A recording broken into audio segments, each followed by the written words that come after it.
각이 살아있는 정치평론 시사정각 시작합니다. 오늘도 각이 서는 두 분을 모셨습니다. 서용주 맥 정치사회연구소장, 윤희석 전 국민의힘 대변인 나오셨습니다. 어서 오십시오. 네.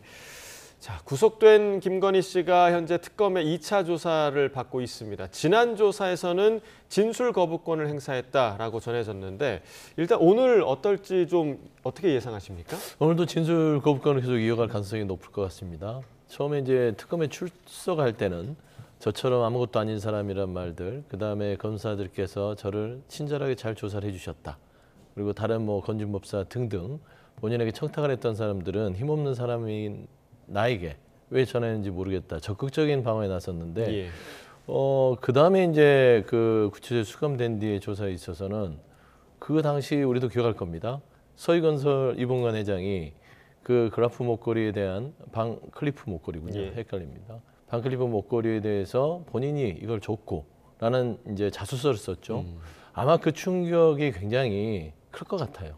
그래서 본인이 확인을 못하는 어떤 여러 가지 진술들이 쏟아져 나올 수도 있다는 불안감 때문에 일단 오늘은 예를 들어서 집사였던 김혜성 씨, 그다음에 법사인 건진법사 전성배 씨, 이 두 사람의 진술을 대지를 하는데 일단은 지켜볼 것 같습니다. 이들이 어떻게 진술을 하는지를 보고 나서 향후에 대응하는 전략으로 갈 가능성이 크기 때문에 오늘도 진술 거부권을 행사할 가능성이 높다. 그렇게 보고 있습니다. 네, 관련자들의 진술 상황을 좀 지켜볼 것이다 이렇게 좀 전망을 해주셨고 지금 건강 문제가 많이 나오고 있잖아요. 김건희 씨 같은 경우는 밥을 제대로 넘기지 못할 만큼 건강이 좋지 못하다. 그리고 윤 전 대통령 같은 경우는 계속 눈 얘기가 계속 나오고 있습니다. 안과 질환을 받았다고 하고요. 이렇게 동시에 구속된 부부가 동시에 또 아프다라고 했을 때 여론의 반응도 좀 궁금합니다.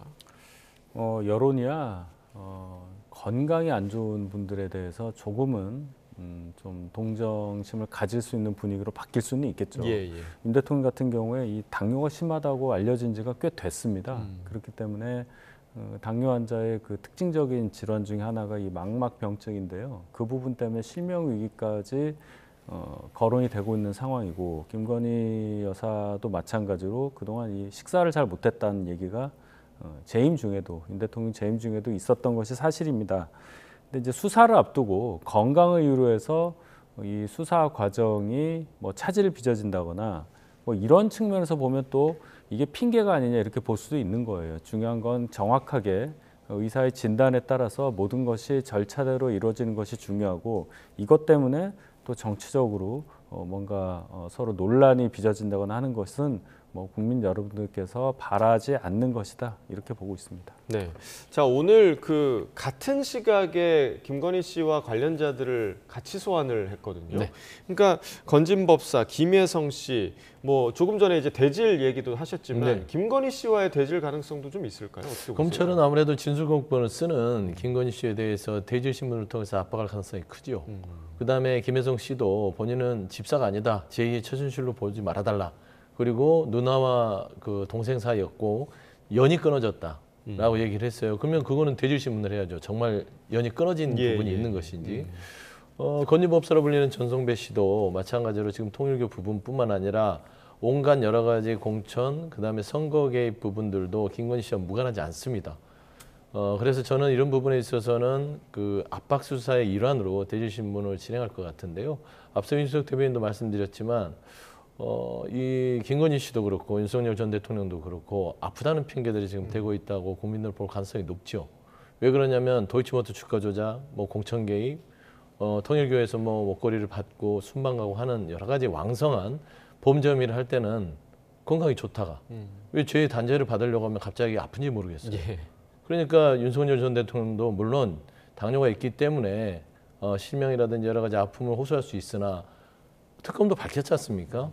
재수자들에 대해서는 그 병세가 악화되지 않도록 의료진들 그리고 치료를 받을 수 있도록 하고 있다라고 하기 때문에 이 두 부부가 사실상 이 특검의 이 수사를 시작하는 시점에서 아프다는 어떤 호소로 아마 국민의 어떤 여론 동정을 받기는 쉽지 않을 것이다. 그래서 오늘 이 대질신문 자체가 굉장히 핫한 뉴스가 될 수 있을 것 같아요. 건진법사 김혜성 씨. 근데 거기에는 이제 공통분모가 하나 있습니다. 김건희 씨 어머니인 최은순 씨가 있습니다. 그래서 저는 그런 부분까지 아마 나오는 조사가 아닐까. 좀 그렇게 생각합니다. 예. 그 건진법사 전성배 씨 같은 경우는 그 통일교의 대통령실에 대한 청탁을 주도한 인물로 알려져 있는데 이 통일교 교인들이 또 국민의힘에 조직적으로 가입했다 이런 의혹도 좀 계속해서 나오고 있잖아요. 예, 그래서 이제 특검에서 지난주에 저희 당에 대해서 당원 명부를 압수수색하려고 시도했던 예. 그런 일이 있었죠.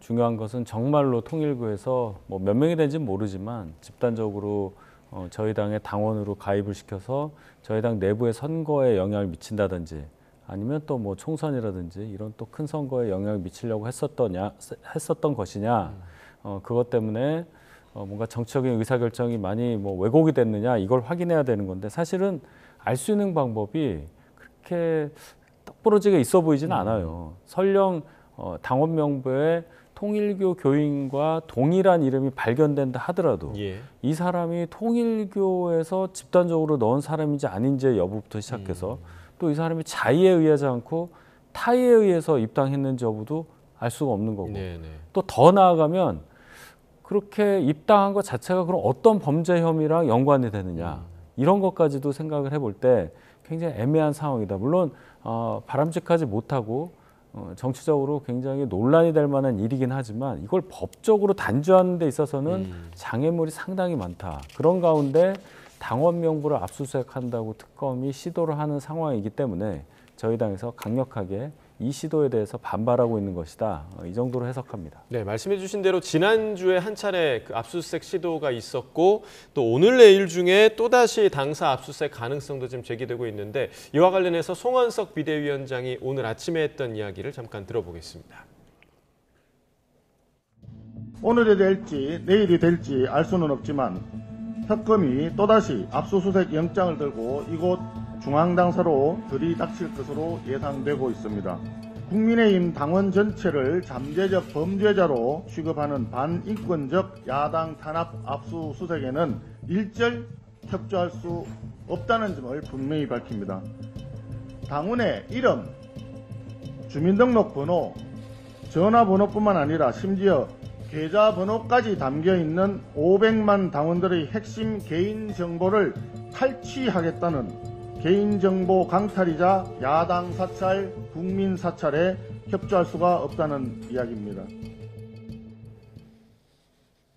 자, 지금 보신 것처럼 이제 국민의힘에서는 상당히 반발하고 있는 상황이고 방금 전에 윤 전 대변인께서 말씀해 주신 것처럼 이 당원 명부와 범죄의 연결고리를 찾을 수 없지 않겠느냐라고 이야기를 하셨는데 이 부분 좀 어떻게 보십니까? 그냥 담백하게 생각하면 될 것 같습니다. 이게 그 당원 명부, 국민의힘의 당원 명부를 특검에서 요구하는 것들은 정당한 절차에 따라서 법원에서 압수수색 영장을 발부받았죠. 예. 그러면 법원에서도 이 당원 명부가 이 수사에 필요하다고 생각이 되니까 그 당원 명부를 압수해라라고 적시했을 가능성이 높지 않겠습니까? 그랬을 때는 이 절차상 협조하는 게 맞는 것이고요. 이게 무작정 뭐 정치 탄압이다, 탈취다 얘기한다고 해서 이 법적 질서가 중단될 거라고 생각하지는 않습니다. 그래서 뭐 정치적으로 제가 얘기를 하면 지난 민주당도 윤석열 정부에서 어떤 범죄와 관련된 부분에 있어서 압수수색을 당했고 당시 장동혁 대변인이 그런 얘기를 했죠. 법원에서 정당한 절차에 따라서 발부된 압수수색 그 부분을 왜 탄압이라고 하느냐. 떳떳하면 수사받아라. 다시 장동혁 당시 대변인이었으니까 송원석 비대위원장한테 되묻고 싶습니다. 떳떳하면 최소한 500만 개인정보가 이렇게 유출되지 않는 범위 내에서 이 부분은 대조해 주는 거. 그게 떳떳한 어떤 그 소명 절차 아니겠습니까? 저는 사실 이렇게 자꾸 이 법원의 정당한 절차에 따라서 버티지 말고 사실 이게 이 통일교 이 신도들을 이 정말 본인들이 얘기하는 소중한 당원들의 명부에 오염시킨 사람이 누군지를 다시 한번 그 안에서 돌이켜보는 게 먼저가 아닐까. 저는 그런 말씀 좀 드리고 싶습니다. 네, 확실히 이제 정치권의 이야기는 좀 돌고 돈다 이런 생각이 다시 한번 들게 되는 시점이기도 한데 지금 민주당 내에서는 특검의 수사 연장 카드도 지금 만지작거리는 것 같더라고요. 그러니까 지금 특검 출범한 지 한 2달 정도가 지나고 있는 시점인데 아직은 좀 기간이 남아 있는데 민주당에서 벌써부터 이런 생각을 하는 이유가 좀 어디에 있다고 보십니까? 특검이 계속 진행되면 될수록 전국 주도권은 계속 민주당이 가져갈 수 있다. 이런 판단 때문이라고 저는 생각합니다. 물론 특검 기간이 정해져 있기 때문에 예. 그 사이에 이 방대한 수사를 다 끝낼 수 있느냐 없느냐 이런 실질적인 측면을 보는 것도 있다고 봅니다만은 저희 입장에서는 이 특검 3개가 지금 운영되고 있는데 모두 다 전 정권 저희 쪽을 향해서 칼날을 겨누고 있는 거 아닙니까? 근데 이게 연장이 된다 하더라도 합당한 이유 없이 정치적 이유만으로 연장되기 위한 밑작업을 지금부터 하고 있다는 것에 대해서는 대단히 부적절하다고 지적할 수밖에 없는 거죠. 이제 특검 시작된 지 2달 정도밖에 안 됐고 정말 수사가 어느 정도까지 될지 특검에 계신 분들조차 잘 모를 텐데 정치권에서 벌써부터 이거 연장해야 된다 뭐 이런 얘기 하는 것 자체가 정치적인 의도를 깔지 않고서는 할 수 없는 일이기 때문에 설령 그런 마음을 먹고 있더라도 지금 이 시점에 이런 얘기 하는 것이 얼마나 부적절한 것이냐 다시 한번 지적하지 않을 수가 없습니다. 네, 정치적 의도다라고 비판을 해주셨고 네. 심지어 이제 내년 지방선거까지 지금 끌고 가려는 거 아니냐라는 얘기도 나오고 있거든요. 굳이 특검을 지방선거까지 끌고 가지 않아도 정치적으로 분리할 게 민주당 하나도 없다. 사실 12월에 특검이 다 발표가 되고 거기에 대한 결과치가 나오면 지방선거는 사실상 국민들이 국민의힘과 지난 윤석열 정부를 옹호하는 세력들에게 손을 들어줄 리가 없을 것 같아요. 그래서 이 특검 자체를 굳이 거기까지 끌고 가는 거는 또 이재명 정부에서도 특검을 계속 끌고 가는 것도 지쳐요. 그래서 빨리 하고 빨리 끝낸 다음에 좀 새로운 이재명 정부의 그림을 보여주는 것들이 훨씬 더 도움이 될 거라고 판단되지만 예. 사실 현실적으로 윤석열 전 대통령이 저렇게 재판도 거부하고 특검에 대해서 거의 속옷으로 저항하고 뭐 따지고 보면 몸부림을 치고 이런 상황이기 때문에 특검 연장이 불가피한 부분도 아마 논의되는 것 같고요. 예. 가장 큰 거는 김건희 씨입니다. 김건희 특검이 16개 혐의 플러스 알파로 시작이 됐는데 지금 나오는 거 보면 16개 혐의 플러스 알파가 더 많아요. 네. 그렇지 않습니까? 훨씬 더 많을 훨씬 것이다. 더 알파들이 예. 쏟아져 나오는데 16개 혐의를 양평고속도로도 아직 손도 못 댔는데 이 플러스 알파에 나오는 뭐 반클리프 목걸이부터 서희건설부터 지금 우리가 너무나 많은 현상들을 보고 있잖아요. IMS 모빌리티도 마찬가지입니다. 예. 그게 적시된 혐의가 아니었어요. 그러면 이렇게 많은 온갖 비리들이 쏟아지는데 12월 말일까지만 버티면 된다라는 김건희 측의 어떤 전략에 끌려갈 필요가 있겠느냐. 그래서 특검은 특검대로 수사를 기한 내에 마치고 새로운 특검을 통해서 김건희 씨에 대한 어떤 수사가 필요성이 있다면 해야 된다. 저는 그런 말씀을 드리고 안 되면 50 청문회처럼 김건희 씨 청문회를 한번 해야 될 상황까지 오지도 않을까 그런 생각이 듭니다. 네.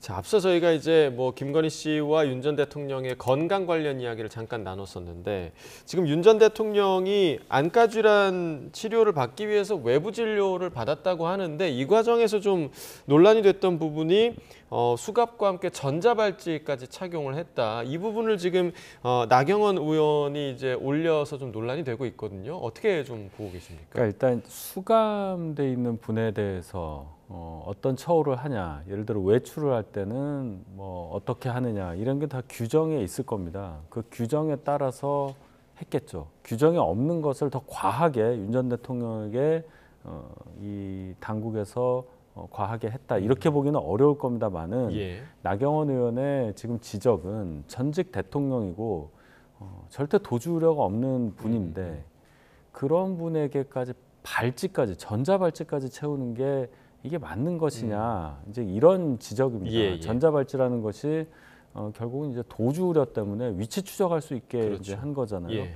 물론 이제 굉장히 안 좋은 범죄를 저지른 사람에게 주로 이게 채우는 것이다 이런 인식도 있어서 굉장히 모욕적인 어떤 이 행형 도구가 아니냐 이런 지적이기 때문에 나경원 의원 입장에서는 충분히 지적할 수 있는 상황이었다 이렇게 봅니다. 과도한 조치라는 지적은 어떻게 좀 보세요? 뭐 윤 대변인께서 얘기했듯이 이게 규정에서 벗어났다면 그게 과도한 거죠. 부족에도 과도한 거고 넘쳐도 과도한 거고. 예, 예. 근데 사실 지금 이 법무행정을 하는 데 입장에서는 규정 없이는 전직 대통령이 그렇게 할 수 있겠습니까? 그렇죠. 규정대로 했을 겁니다. 그래서 이 규정대로 했음에도 불구하고 나경원 의원이 이거 전직 대통령인데 이거 전자발찌라니 하면서 호소는 할 수 있죠. 근데 다만 법은 모든 사람에게 평등하게 적용돼야 되고 규정대로 되는 게 법치주의 아니겠습니까? 규정대로 안 하면 또 특혜라고 하는 시비가 것이고요. 있지 그럼 않겠습니까? 규정대로 하면 그냥 규정대로 하는 거예요. 근데 사실상 그냥 일반적으로 생각했을 때도 전직 대통령으로서 좀 예우를 해주는 게 어떻게 되나고 생각하는 국민도 있겠죠. 그러면 전직 대통령으로서 윤석열 전 대통령이 그만한 품격과 수사에 협조를 했느냐? 그건 아니지 않습니까? 전직 대통령의 품격을 다 내팽개치고 지금 수사당국에 저런 식으로 저항을 하고 지금 눈이 안 보이니까 재판을 못 받겠다라는데 무슨 또 전직 대통령 예우를 바라는지 저는 나경원 의원 자체가 그래도 법률가 출신인데 납득이 안 됩니다. 너무 국민 눈높이와 멀리 떨어져 가고 있는 국회의원이 아닌가 좀 그런 생각이 듭니다. 네, 규정대로 했다는 데는 두 분이 이제 같은 의견을 밝혀주셨고요. 자, 이제 양당 이야기를 좀 해보도록 하겠습니다. 국민의힘 전당대회 8월 22일이니까 이제 나흘 앞으로 다가왔습니다. 어제 두 번째 TV 토론회가 있었는데 역시 후보들 간의 각축전이 이어졌습니다. 그 모습 잠깐 보고 오겠습니다. 결국은 전한길 씨가 장동혁 후보를 지지한다고 그렇게 또 이야기를 했습니다. 뭐 그건 전한길 씨 자신의 그 정치적인 자유 선택 아니겠습니까? 예, 뭐 결국 면접에서 떨어지신 거네요. 아니 뭐 면접한 적은 없고 인터뷰한 적이 있습니다.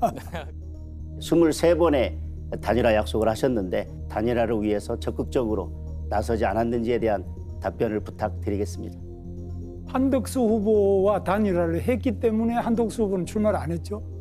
한덕수 후보가 대선에 출마를 했습니까? 저는 그것은 개변이라고 말씀드리고 싶고 저희가 하나님 계시로 비상경했다 이런 취지의 말씀을 하신 적 있습니까? 결국은 하나님의 계획 안에 있다는 것이지 뭐가 잘못됐고 맞고 틀리고 정당화된다는 그런 뜻은 아니었습니다. 자, 여러 말들이 오갔는데 일단은 그 지금 상황에서는 뭐 지난주에 이제 여론조사도 잠깐 있었습니다만 아무래도 김문수 후보, 뭐 장동혁 후보, 그러니까 반탄 후보들 쪽으로 무게추가 좀 기우는 것 같은 그런 느낌은 있습니다. 예, 당원의 마음이 어떨지는 당원을 직접 대상으로 해서 조사를 해야 되는데 그럴 수가 없기 때문에 이제 지지층이 한정해서 나오는 여론조사 결과를 참조할 수밖에 없는데 지금으로 봐서는 김문수, 장동혁 두 후보가 대단히 강세를 보이고 있다.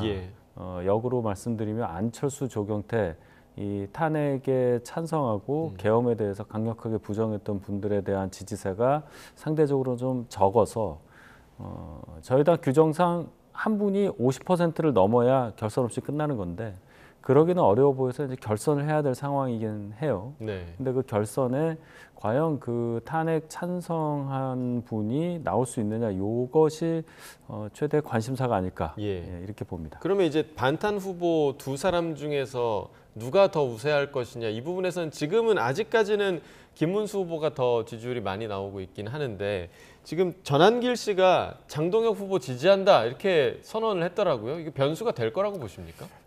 장동혁 후보 입장에서는 굉장히 큰 우군이 생겼다 이렇게 볼 수도 있겠는데 그것과 더불어 지난주에 굉장히 그 격정적인 연설하는 장면이 많이 회자가 됐어요. 그 영상을 많이 보셨을 텐데 오히려 저는 선거 전략상으로는 그렇게 좋지 않은 상황이었다고 봅니다. 일단 지지세의 강도는 세졌을지언정 지지세가 넓어지는 데 있어서는 그러한 표현 방식이라든지 또 전환길이라는 그 변수가 과연 도움이 되겠느냐라는 걸 생각해 볼 때 결선에 진출한다 하더라도 그럼 김문수 후보와 같이 결선에서 붙는다고 볼 때 과연 김문수, 장동혁을 둘 다 찍지 않았던 분들이 결선에서 그럼 누구를 선택할 거냐.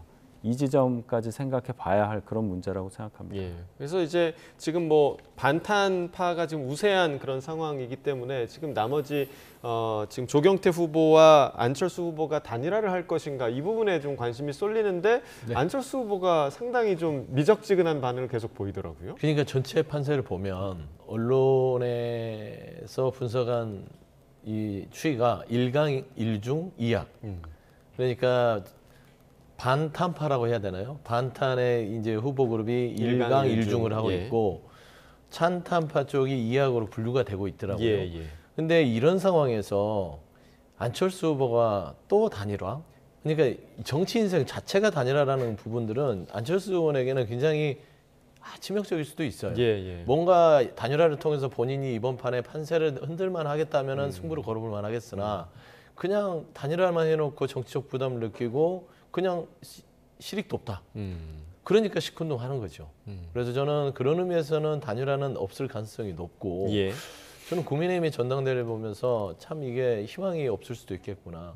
정당이 민주적 기본 질서 안에서 치러져야 되는데 민주적 기본 질서라는 헌법의 바깥 테두리에서 주장하는 사람들이 지금 국민의힘의 전당대회를 흔들고 있고 심지어 그런 주장을 하는 전환길 씨를 선생으로 추앙하고 그다음에 당 지도부조차도 전환길 씨에게 눈치를 보면서 제 개인적으로는 경고 조치밖에 못하는 상황이라면 지금 국민의힘은 사실 나락으로 떨어지는 게 아닌가. 공당으로서의 존립을 스스로 무너뜨리고 그 안에서 스스로 권력 쟁투 속에서 정당의 이 의미를 다시 세우려는 혁신은 사라지지 않았냐는 점에서 저는 사실 단일화를 하든 단일화를 하지 않든 전당대회, 국민의힘의 전당대회가 그래도 옆집에서 같이 정치하는 입장에서는 조금 불편한 그런 광경들을 많이 목도하고 있다라고 지적할 수밖에 없습니다. 자, 이러한 국민의힘의 상황을 바라보고 있는 개혁신당의 이준석 대표, 개혁 세력과 연대가 가능하다 이런 말을 하기도 했는데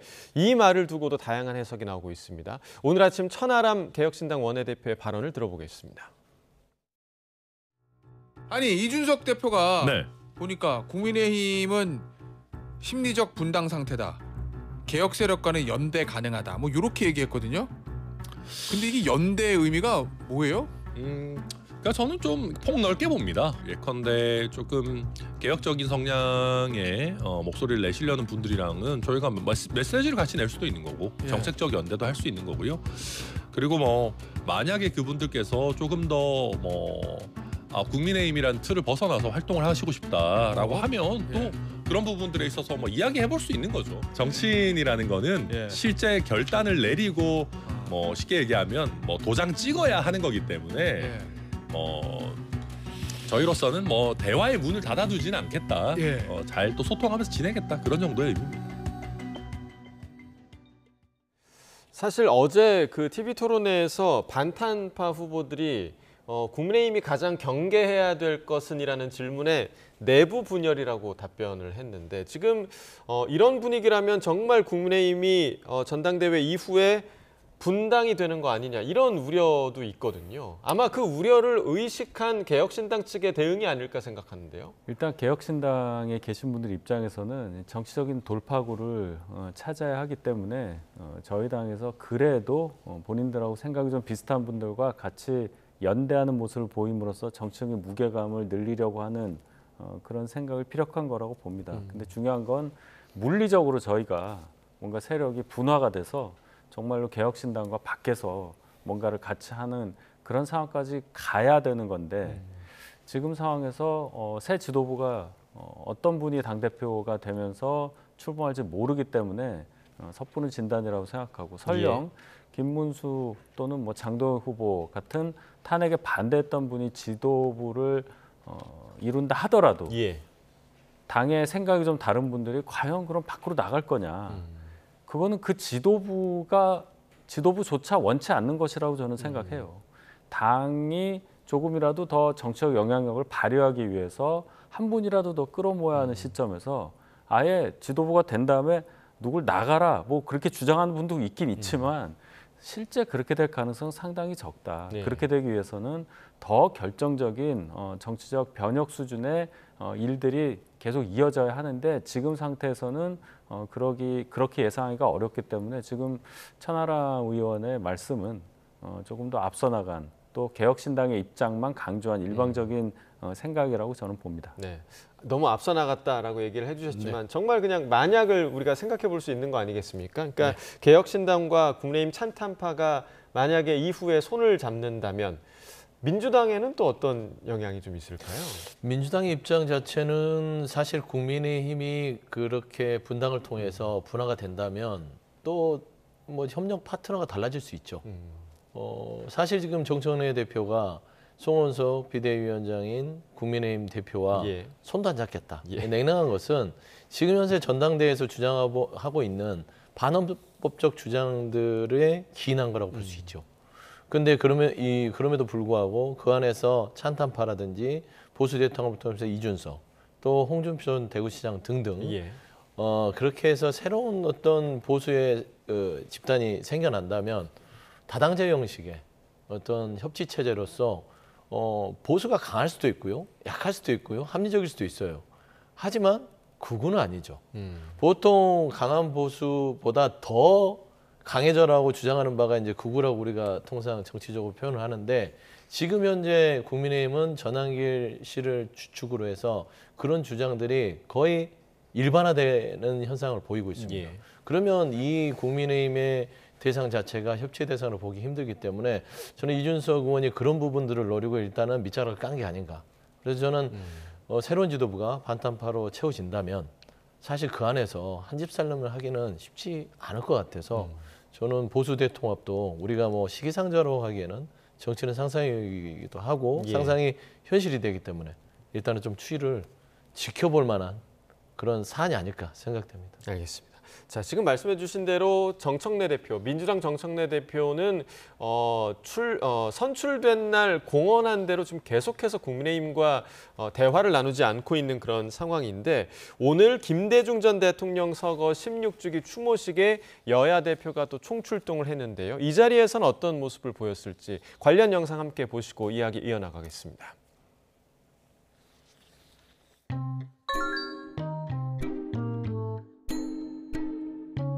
저는 그들과 악수하지 않을 것입니다. 사람하고 악수하는 거지.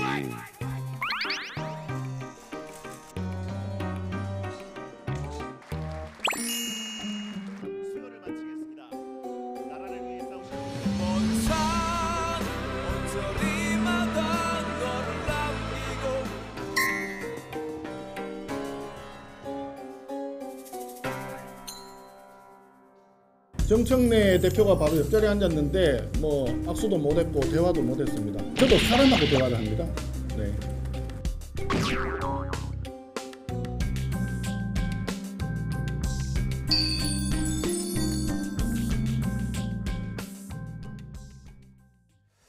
자, 지난 그 광복절 경축식에 이어서 오늘 그 김대중 전 대통령 서거 16주기 추모식에서도 전혀 서로를 바라보지 않았습니다. 마치 정말 크게 싸운 친구 두 사람이 서로 등지고 앉아있는 그런 모습이었는데, 각각 어떤 마음을 갖고 있을지가 좀 궁금해요.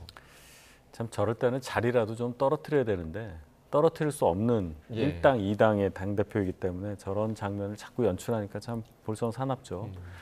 정청래 대표야 본인이 공언했던 대로 특히 강성 지지층들에게 약속한 거를 그대로 실천하는 거라고 보면 되겠습니다.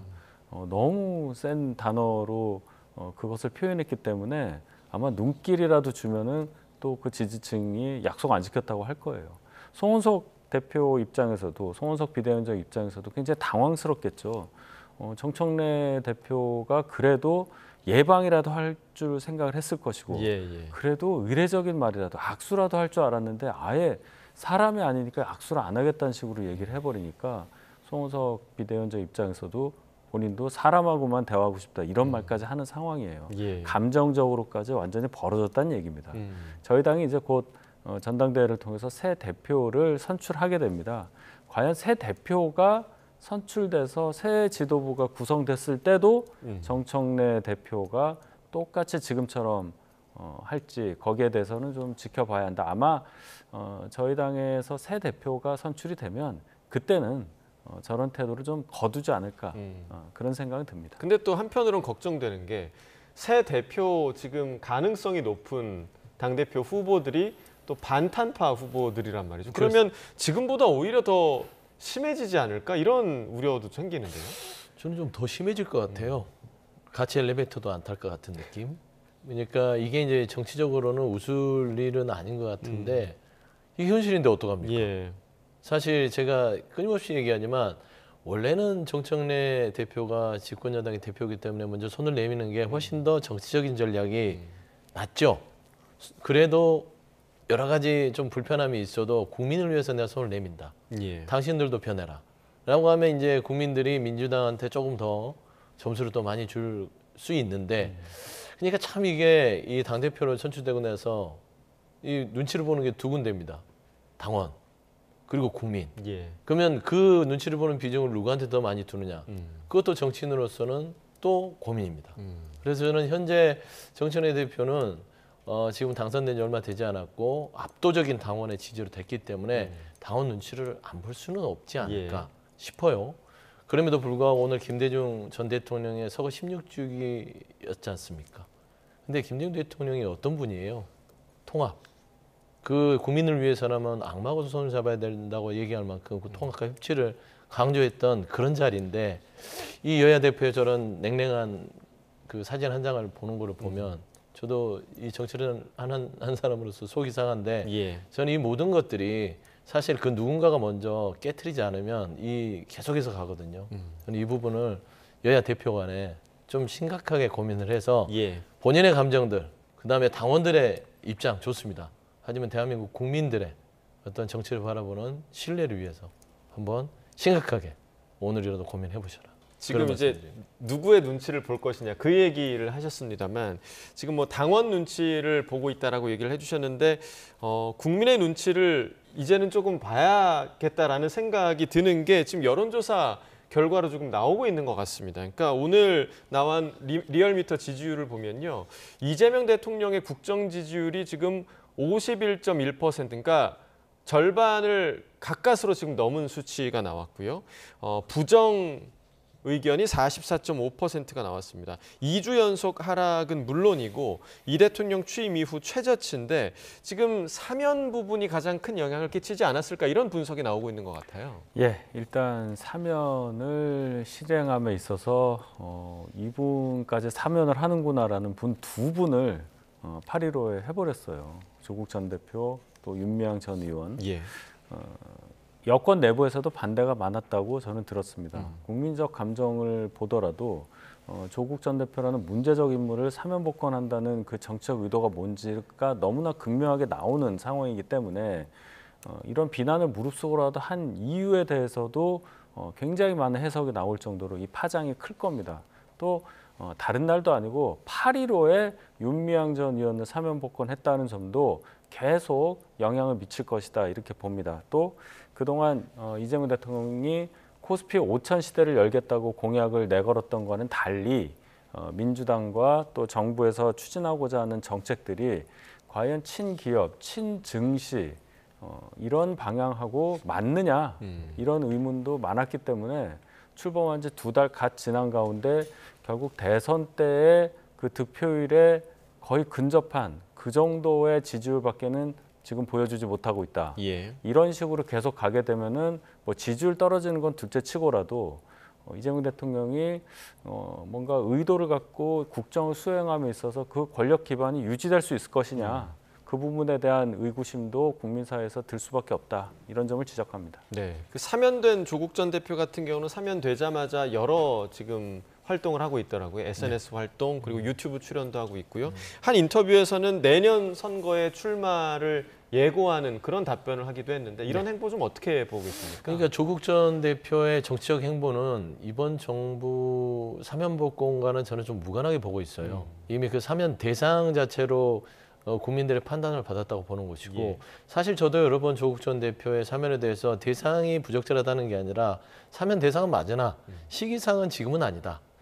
국민적 여론 자체가 조국 전 대표 형을 살았고 어느 정도 사면을 시켜줘도 그래 끄덕끄덕하면서 해볼 만하네 그 정도의 시간을 좀 두고 했으면 어땠을까라는 염려를 아마 이 지지율에서 엿볼 수 있을 것 같아요. 제가 오랫동안 염려를 했는데 이게 바로 국정 지지율로 나타나는 것 같고요. 그럼에도 불구하고 정치적 부담을 이재명 대통령이 몰랐겠었느냐 알았을 겁니다. 그럼에도 결단을 했다는 것은 여러 가지 그 이면에 다른 어떤 판단의 근거가 있었을 거라고 보고요. 사실 저는 이제 사면 복권에 있어서 가장 아쉬운 부분들은 광복절에 말씀한 대로 윤미향 전 의원에 대한 사면 자체도 우리가 지금 표면적으로는 조국 전 대표가 워낙 인지도가 높고 주목도가 높으니까 얘기하는 거지만 우리가 윤미향 전 의원에 대한 사면에 대해서 한번 여론조사를 해본다면 그 부정평가가 더 클 수도 있어요.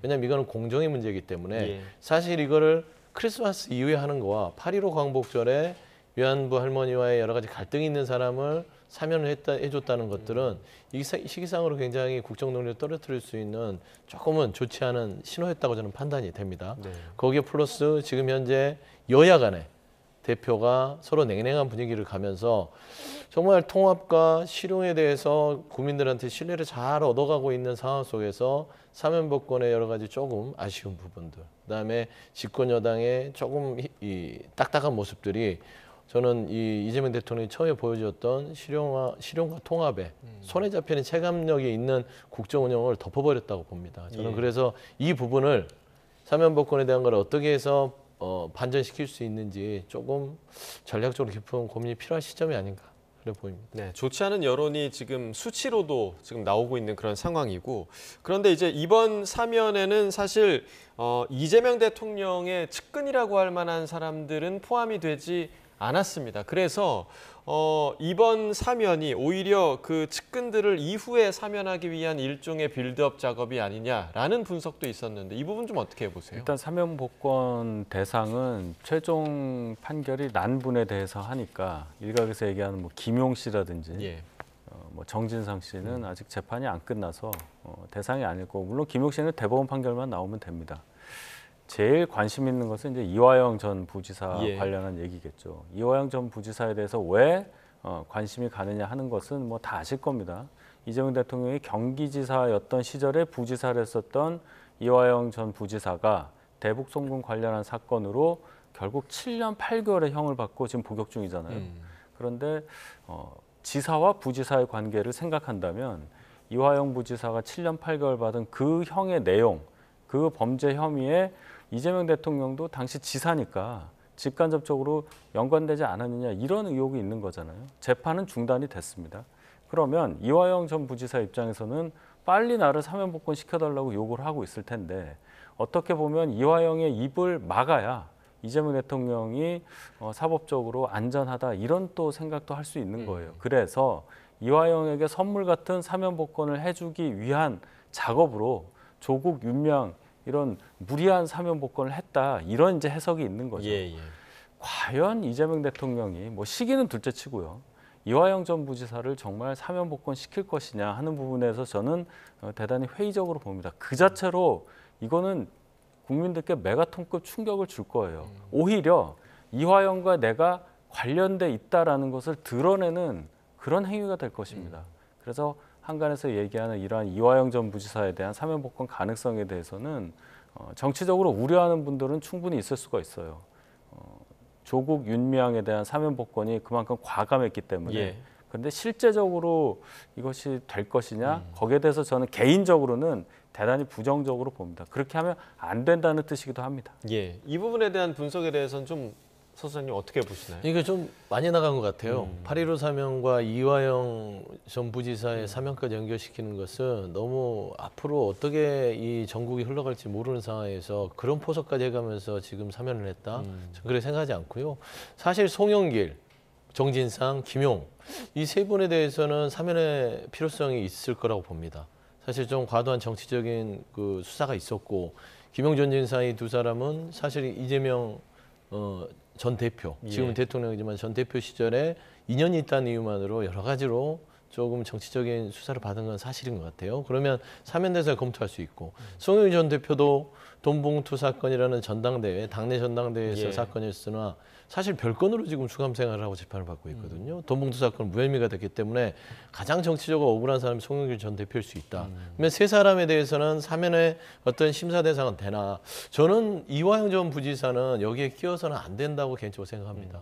왜냐하면 나머지 사람들 정치 사면을 해주려면 이화영 전 부지사가 들어가면 세명을 해줄 논고와 명분이 생기지 않습니다. 사실 뭐 쌍방울 대북송금이라는 관련성이 있으나 전체 이화영 전 부지사의 혐의를 봤을 때는 다른 건이 있잖아요. 쌍방울에게 개인적으로 여러 가지 금전적인 대가라든지 법인카드라든지 뇌물 혐의가 있기 때문에 이거를 사실상 조그만한 쌍방울 대북송금의 관련성 때문에 그것까지 다 털어준다. 말씀한 대로 불필요한 오해를 살 수 있다. 저는 점에서는 이화영 전 부지사는 사면 대상에서 넣는 게 적절한지에 대해서 저는 부적절하다고 봅니다. 다만 송영길, 정진상, 김용 이런 분들에 있어서는 뭐 검토는 해볼 수 있다. 저는 그런 생각입니다. 알겠습니다. 자, 여기까지 두 분 말씀 듣도록 하겠습니다. 서영주 맥정치사회연구소장, 윤희석 전 국민의힘 대변인과 이야기 나눠봤습니다. 고맙습니다.